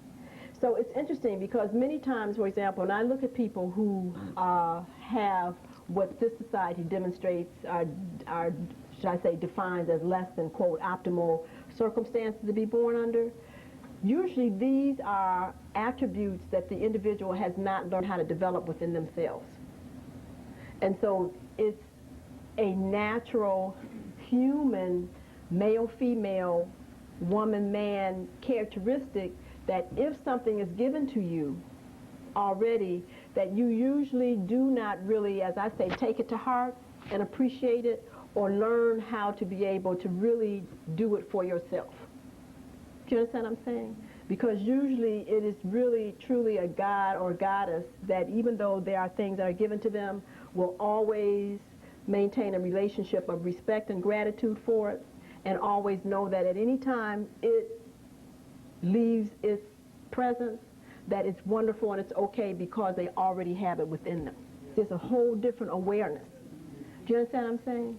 So I'm saying that if you've never learned how to really love yourself, if you've never really learned how to be your own guardian and protection, your own parent, because that's what really a protection is, if you never learned the need to make sure that you develop certain traits and attributes on your own just because you want to develop them on your own because it's just your evolution of yourself, because usually those are the things that parents stimulate you to do, then you basically get here, you get a chance to get here to be a self-motivator. Okay, because in the past you didn't think that was real important. Do you understand what I'm saying? So you get a chance to decide then, do I want to be wanted? You understand what I'm saying? Do I want to love myself? You know, and do I basically want to go ahead and just give myself these things? Because obviously, usually if you come here without it, it's because you did not really respect and have gratitude for it in the past. Because truly, those things that we really cherish and nurture, they always last, and they always stay around. That's why I think it's so incredible when we have people who have been able to master the laws that govern matter, architects, okay, any type of artisan that deals with actual physical matter, that you can take dirt and sand and make it into glass or a brick, or, you know, you can take all this stuff and make an edifice out of it, and then you would actually shrivel up and die yourself. I mean, totally is Cyclops vision. I mean, how do you make a house that basically can stand for 500 years and you die at 70? What's wrong with you? I mean, it's just the same laws that apply. Do you understand what I'm saying? I mean, it's the same laws that apply. And what's so interesting is that to maintain a house, to be able to have it look like it looked from the day that it was erected or dedicated 500 years later requires life force energy from you or somebody else. Now, why are you going to put that on something outside of yourself and then not turn around and put it on yourself? Do you understand what I'm saying? So I'm saying that's just a law. If you appreciate something and nurture it, which is actually a sharing, an extension of your life force energy, by universal law, it cannot perish. So why put that on something outside of yourself and then not give it to yourself first? And the people who are able to erect these edifices, et cetera, really know the laws on how to be able to make this stuff whole. You know, then these people should be looking incredible, because it's the same laws that apply. Do you understand what I'm saying? So I'm saying, so therefore it's really interesting, and this is what I have found for myself, that our opportunities to evolve in truly understanding the nature of what it is that our, quote, life work is truly our greatest lesson to have to learn about our own divinity. So an architect is really on learning how to be able to structurally maintain, perpetuate, and to really create his or herself. You know, physicians are all asked to basically heal themselves. Do you understand what I'm saying? Custodians are actually asking to learn and understand the divinity of just orderliness and cleanliness. Do you understand what I'm saying? And so when you're able to actually understand the divinity of what you're asked to do, it turns out to be a miraculous type lifestyle. You know, I look at teachers. I mean, a teacher, it's incredible. I mean, because they have something that someone has entrusted to them, their mind. I mean, you know how powerful that is and sacred that is? You know, and then when you see how most teachers basically take that for granted, and the crap that they expose folks to, that is just, I mean, even to you, when you sit down and think about that mess, it's ridiculous. And you're going to sit up here and write that in a teaching plan because somebody said this is the curriculum? Like you don't have a brain yourself. It's like, well, when are you going to teach yourself to think and understand what's true, etc.? I mean, you understand what I'm saying? And then they want to know why the community wants to ride them out on a stick and set them on fire. I mean, well, look at what you've created here. You got people that can't think, can't even read the language of the territory or count or be functional, but you're talking about they was there every day. Well, what are you doing? Do you understand what I'm saying? So I'm saying that obviously, you know, teachers are learning, first of all, how to teach themselves to just think and be enlightened and rational about what they are actually disseminating to others. And that's why so many of these professions, the people are crucified so hard. Okay, because the real divinity of what they're really being asked to do, they have just totally not even looked at that. And so they don't understand it. I mean, obviously, you know, there should be no reason why a teacher should be begging for anything. Because if you are actually functioning at your highest level, oh, you will get paid whatever you want, because we understand that you determine the destiny of a whole nation. So, I mean, the idea that you got to strike to be able to pay your rent, I mean, it's really a reflection of really where you're functioning. You know, and if you are a good teacher and you constantly are throwing your pearls to the swine, well, that's part of you not having enough guts to basically stand out on your own. And not continue to perpetuate a system that you can see that's dysfunctional. Do you understand what I'm saying? Yeah, so I'm saying that we're all continuously being held accountable in our professions, because our professions are really asking us to experience our own divinity by allowing ourselves to be that we say that we are. So it gets to be just real interesting. But does everybody have this mental thing under control yet? So we can move on. You have your physical body. Okay, you have the physical body, emotional body, mental body, your spiritual body, and the soul essence, which is the creator, you know. And it's so interesting. I know, okay, physical, emotional, mental, spiritual, and soul bodies. You know, and it's so interesting. My husband, you know, he was telling me he wanted to live to see Jah, you know. He's from Jamaica, so I went in the bathroom and got a mirror and said, look. You know.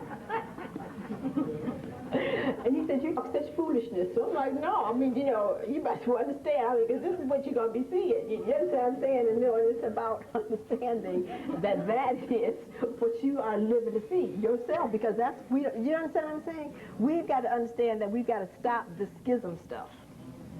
Okay, you know, we have to stop the schism stuff and take full responsibility for who we are. We are manifestations of the Creator. This is it. Okay, and your willingness or unwillingness to actualize your God self is actually going to determine your heaven, wherever that is, on earth, any place else that you want to go. Okay, and this is very, very important for us to get this. You know, I just want to say this one last thing, and I think we should take a break and move on if there's not any more questions. Just like I said, I had a lot of issues with the JC dynamics, you know, because I've just seen some real strange and interesting things and read some strange and interesting things that continuously go on in the name of religion and all these holy people. And I just am not understanding how you just go up and rape and cut folks' throats and kill them up in the name of religion. I'm like, whoa. I mean, you know, this is truly a contradiction, and it does not take more than 2 of my brain cells to see that. Okay, and I'm not really understanding how we do this, because I had some real interesting issues when I started looking at the war journals here in this country, because I was never satisfied about how we've been in so many wars and for what the benefits were. You know, and it really brought it home to me when I had to work in the war palaces. And that's what we call, as physicians, the VA hospitals. We call them the war palaces. Right. So when I had to go up in here and see all these deformities and folks' legs and arms blowed off and fingers and, you know, plates in folks' head and just all kind of stuff from these wars, well, I'm like, ooh, you know, I realized I didn't like history, so I better go back and try to figure out why this was worth it. And I mean, the more videos I looked at and the more books I read, etc., it just even got more crazy. I mean, I could not yet understand why we were in World War I, II, Korean War. I mean, none of that was not ever clear. You know, and then on the other hand, I'm like delivering babies. You know, I'm seeing these women's blood spilled. You understand what I'm saying? Everybody spills blood. Everyone spills blood when she has a baby. C-section, vaginal, whatever. Do you understand what I'm saying? Even the women that I've seen had marvelous labors, even at the crowning of the head, have some discomfort. You understand what I'm saying? So there's truly part of yourself that you are giving up in this whole experience.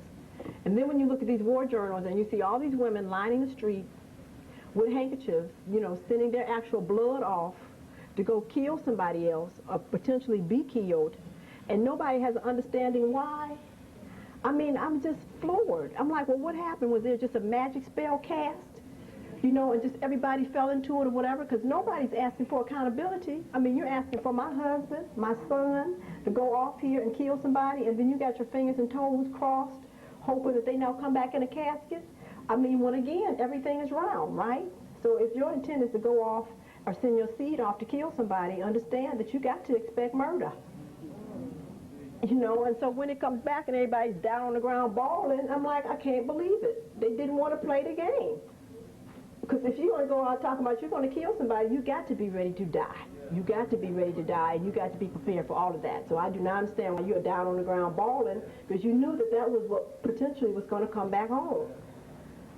So, and I'm like, now, you know, is the reason going to be good enough? And when some people can't even tell me what the reason is, now that becomes incredible. And that's what I have to then wonder, what are we doing here?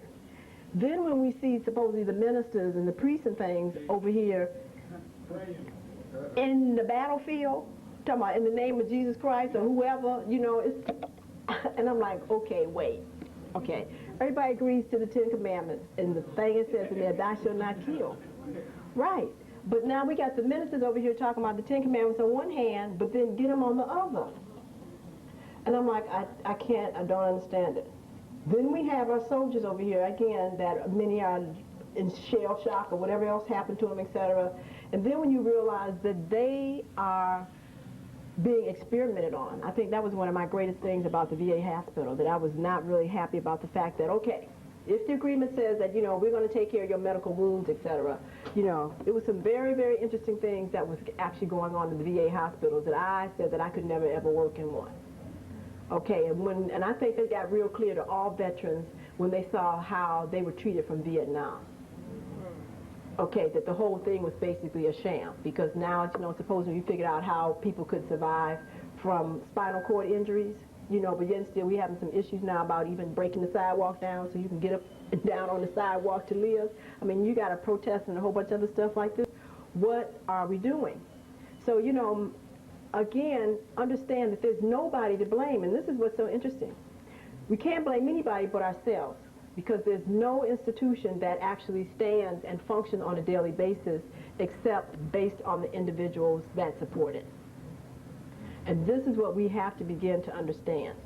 And this is one of my greatest things I'm concerned about, because when we are looking to institutions who, first of all, don't even recognize that we are unique, different, that we need some different things, etc., even though we're giving our life force energy, our money into them, etc., we have to ask why we have the problem. It's not the institution. You know, which brings me into, again, the whole issue of melanin, because when I realized that I had gone to medical school to learn how to take care of white people, I had to really process that. Okay, so my thing is that they have my money and they only taught me how to take care of white people. So I had to go back to the premise, well, why did I go there? Okay, now see, my premise was that I went there to help my own people.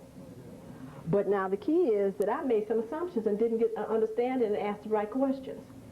So now, 4 years down the road, I have to basically swallow what I paid for, because I didn't ask the questions. You understand what I'm saying? And so I'm like, oh, this is like real interesting. So I said, okay, well, fine. Now you have to deal with this. Now what are you going to do? Because you realize that for you to be the best that you can be, need to be to yourself, you don't have the information on board. So we're going to act like we don't know that we don't and just fake it? You know, are we going to stop and get a grip here because we know we're held responsible for this and get the information? And that's basically what I did. So I had to spend 10 more years basically re-educating myself about me at my own expense. So, you know, no problem, because again, if the Creator says this is what you're supposed to do, the money comes. That's not the issue. But the key is that now sharing this with my own people and getting them to see the need that they must move in truly into adulthood and be willing to pay for what they need. And this is a real big issue, and this is really when I'm teaching all this stuff is to ask you to consider that. So we have all kind of organizations that ask for all kind of money, but it never ever winds up serving us on a basic level that we need. Okay, and the thing of it is, I said, we say that we have some black millionaires, etc., but you know, I watched Eleanor Ford die in her own hospital and stood on the sidelines and watched her son die, Henry Ford II. And see, it was like really interesting because, see, when you can actually feed yourself, transport yourself, when you can go to your own hospital and be taken care of based on your standard that you want to be taken care of, etc. Okay, right. You understand what I'm saying? Then this is when we can talk about really being self-sufficient. Okay, so Eleanor Ford and Henry Ford were actually treated and seen as they were, Caucasian men and women. Okay, there's not a black man on this planet right now that can go into a hospital and be treated as a black man or woman. So that means then that you can't still, even with your money, get proper medical care. We still don't have the proper test to really determine your level of health, because we know that in melanated people, when we are ill versus when we are sick, there's an actual level of melanin that we excrete in the urine. We can't even do a simple urinary melanin determination to determine whether your pineal gland and growth hormone levels are adequate. Because the Europeans don't need to do that because there ain't going to be none in theirs. That's a waste of their money. So they don't test for things like that. So what are you going to do? Why don't we have these kind of tests? Just simple determination so we can get some basic evaluations about ourselves. But that is something that we should actually be supporting for ourselves. You know, the Jewish people, they are going to only eat certain kind of meats and things. So they have their own kosher food, their own kosher hospitals and things that serve them exactly like they want. So it's now time for us to seriously recognize that if we are going to have the kind of health care that we want and institutions that teach us as the norm, etc., we're going to basically have to pay for that, write our books, etc. Yeah. I know I'm supposed to take a picture, but I'm looking at my progression in terms of what you're saying in terms of when I was in school, just making it quick, we were taught subliminal seduction, and I was taught it in an abstract form. It's like not to use it or to use it. And what I wanted to ask you, do you find subliminal seduction when it's implemented in products indirectly? Is it the same thing that you're saying here, subconscious level of effectiveness? Well, see, you can't be seduced if you got information and you want to use it. Well, I'm aware of it. Do you understand what I'm saying? So I'm saying that, you know, I do see that. Of course I do.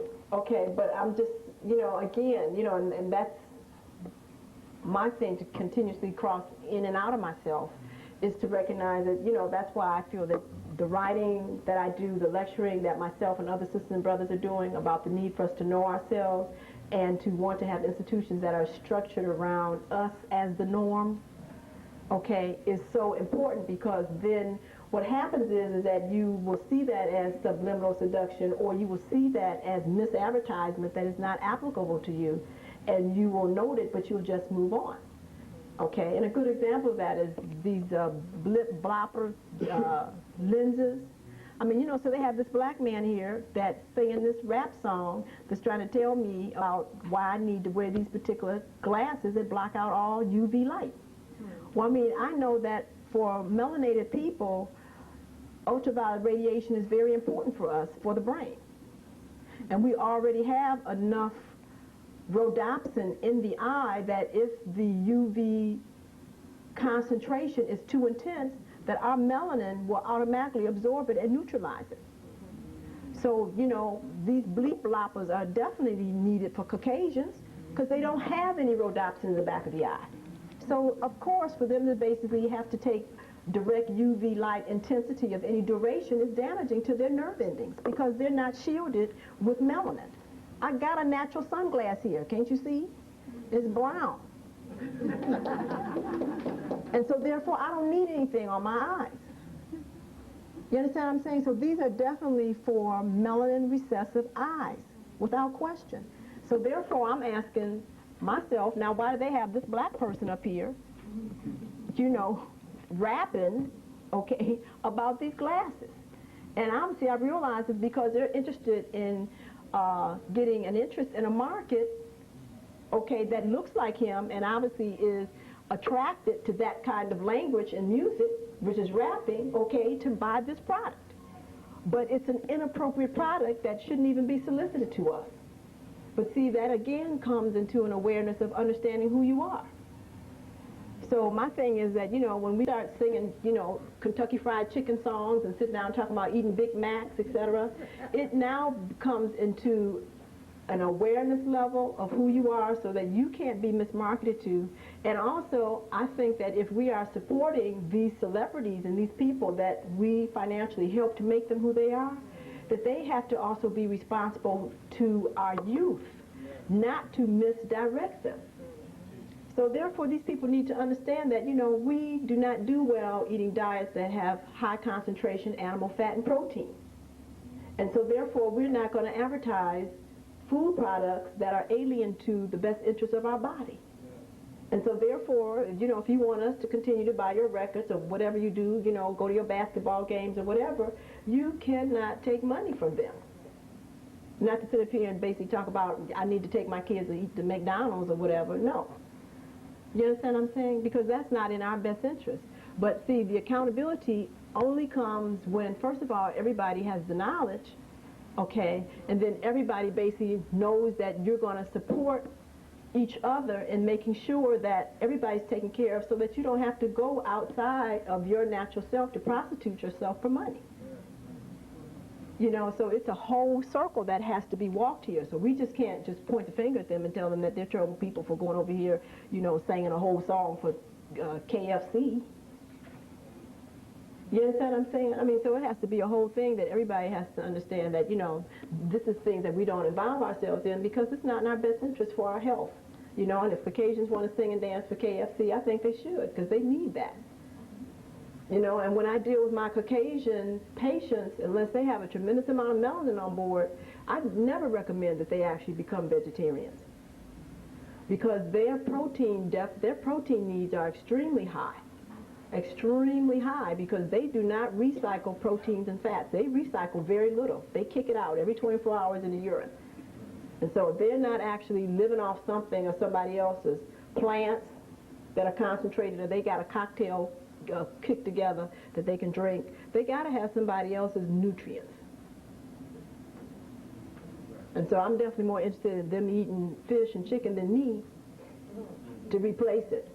Because we have to deal with the reality of things here. Okay, and then when you just look at them, most of them do not do very well when they go on protein diets. I mean, they look very haggard, drawn, muscles all slack and thin, because you have to understand, centuries and centuries of eating flesh like that, those genes don't know anything about sitting up making no more proteins on their own with some little basic few amino acids and fatty acids. I mean, because see, you have to understand, just like I was explaining to this lady here, is that when the body is given something over a length of time, because it truly is into conservation of energy and best use of it, it's not going to make it. I mean, it is not. Why should the body continue to crank out its energy to make something when you already given it to it? Okay, so that has to come from a different level of awareness and will. So the body's not going to sit up and create all this stuff and you loading it on. It's like, oh good, we can shut down and use this energy for something else. Does that make sense? I mean, so this is just like, you know, it's a natural thing about the body. If you don't use it, you lose it. So you stop picking up weights and things to make your muscles like this, and you see what the body's going to do. It's like, oh, you know, sorry, you don't get this much blood anymore because you don't need it. So you see these muscles shrink right on down.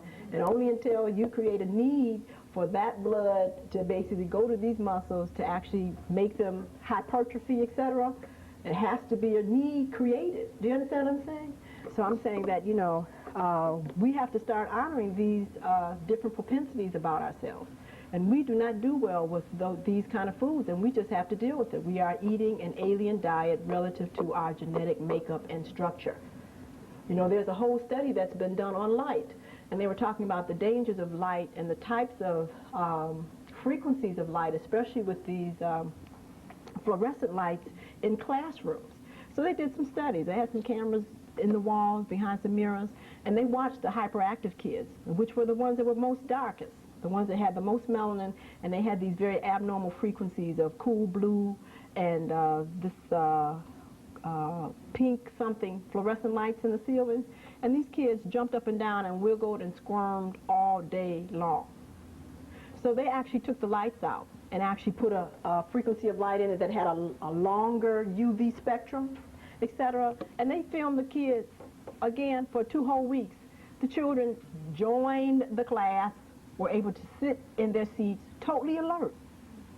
But because the melanin was totally responding to these abnormal wavelengths of light and it was discharging the nerves too abruptly, they could not sit still. So my thing is like, now this is documented in pictures and on film. Now how does then a Board of Education then still have these ridiculous lights still hanging up in the ceiling? But they're interested in basically teaching my kids for the best. You're alive. It's impossible. We don't need no new books right now. I mean, Anne will always be Anne, whether it's in Dick and Jane or whether it's in actually a physics manual. You understand what I'm saying? So the issue is not books right now. The issue is that can we just have a conducive environment for me to best learn? And you got to get this abnormal frequency off my brain. It's been documented. You know, please do not serve me ketchup and meat for lunch. As a vegetable, when I need something else to basically allow me to be calm, etc., so that I can get through the rest of the day. Don't jack me up on pop and sugar for lunch. Do you understand what I'm saying? So I'm just saying that these are some basic things that this society refuses to deal with, and I take full responsibility that it's our responsibility that we basically oversee the stuff, that the environments that we send our seed into is appropriate. It doesn't take a whole bunch of money. It just takes the will that this is not going to be served today or next week, etc., and this is how it's just going to be. Or there just basically won't be any school here. It's just real simple, and we just really have that kind of power. So to constantly keep begging for a whole bunch of money is not the issue here, because what we do have and can redirect is not appropriate for our best interest. But this is now where the information comes in. And what I'm presenting here is just all been researched. This is no new stuff. Do you understand what I'm saying? So I'm just saying that, you know, when we have the kind of information on board, we can be exposed to a lot of things, but we'll know what our place is. So, you know, I see sunglasses all the time, but I recognize that, you know, those aren't for me. Those are for people that basically don't have rhodopsin in their eyes. These are for hazel, blue-eyed individuals. They're not for me, so I don't buy them. They can't get my money. But because, again, the universe supports everybody, those are needed for the people that need that support. Okay? Yes? Yes, is Maddie going to go first? Well, I just wanted to make a point about subliminal abduction. Like you said, after studying their medicine, you had to go 10 years to make it relevant to you. Academic communications is not about information, it's about propaganda. That's obvious. And I think, yeah,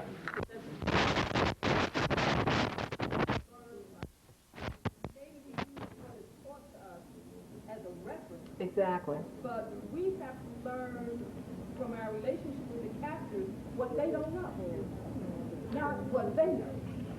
Exactly.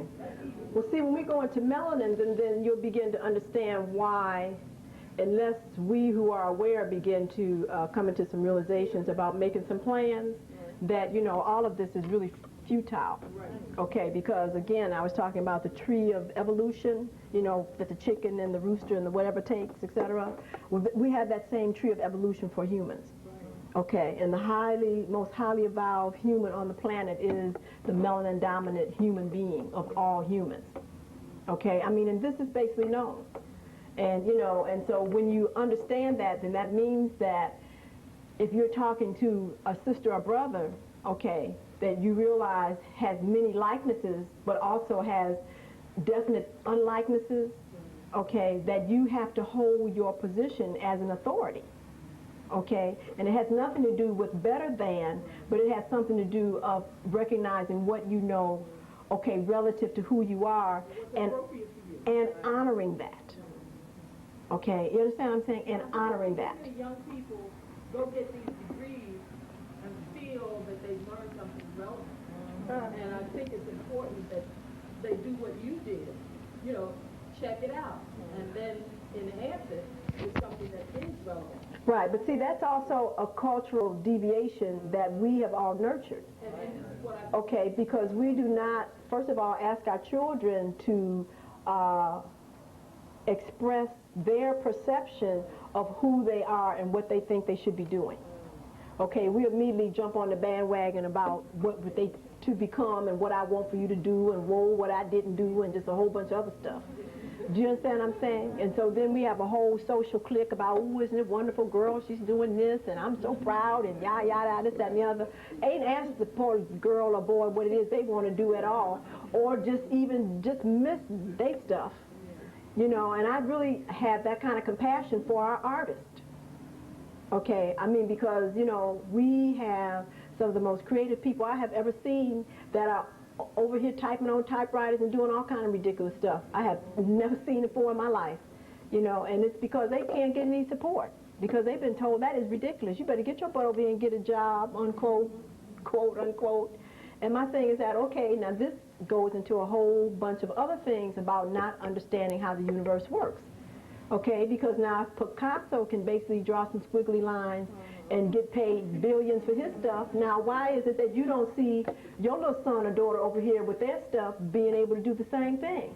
But see, if you can't obviously see it for yourself, then you can't see it in anybody else. And see, this I said, so it's a whole cultural thing here that has to get cleaned up. See, this is the whole key. It has to be a whole cultural thing that has to get cleaned up. And most of all, where the adult activities come in is our willingness to exemplify what we truly believe.